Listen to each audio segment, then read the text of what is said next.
ವಾಕ್ಯ ನಮಗೆ ಇಷ್ಟರ ಶಿರಸ್ಸು ನಮ್ಮನ್ನ ಸಭೆ ಒಳಗೆ ಇಟ್ಟು ಈ ತರ ಸತ್ಯವುಳ್ಳ ವಾಕ್ಯಗಳನ್ನು ಕೊಟ್ಟು ನಮ್ಮನ್ನ ಪೋಷಣೆ ಮಾಡ್ತಾ ಬರ್ತಾ ಇದೆ. ದೇವರ ಆಶೀರ್ವಾದ ಮಾಡ್ತಾನೆ, ದೇವರು ಅದನ್ನು ಕೊಡ್ತಾರೆ ಇದನ್ನು ಕೊಡ್ತಾರೆ. ಬೈಬಲ್ ಇಲ್ಲ.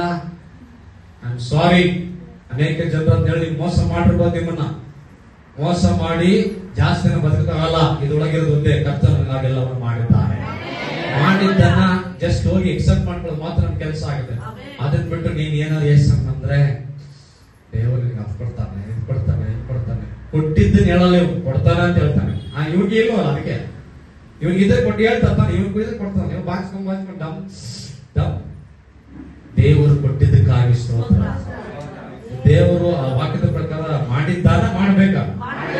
ಸರಿ, ಜೋರಾಗ ವಾಕ್ಯ ಹೋದ್ರೆ ದಯವಿಟ್ಟು ವಾಕ್ಯ ಕೇಳಿಸ್ಕೊಂಡ್ರಿ.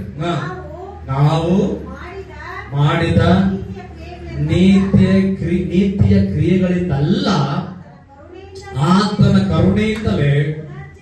ಓ praise the Lord, thank you Jesus. ಆತನ ಕರುಣೆಯಿಂದಲೇ ಪುನರ್ಜನ್ಮದ ತೊಳೆಯುವಿಕೆಯಿಂದಲೂ ಪವಿತ್ರಾತ್ಮನು ನೂತನ ಸ್ವಭಾವ ಉಂಟು ಮಾಡುವುದರಿಂದಲೂ ಆತನು ನಮ್ಮನ್ನು ರಕ್ಷಿಸಿದನು. ಕರಗಳ ತಟ್ಟು ದೇವರ ಸ್ತೋತ್ರ.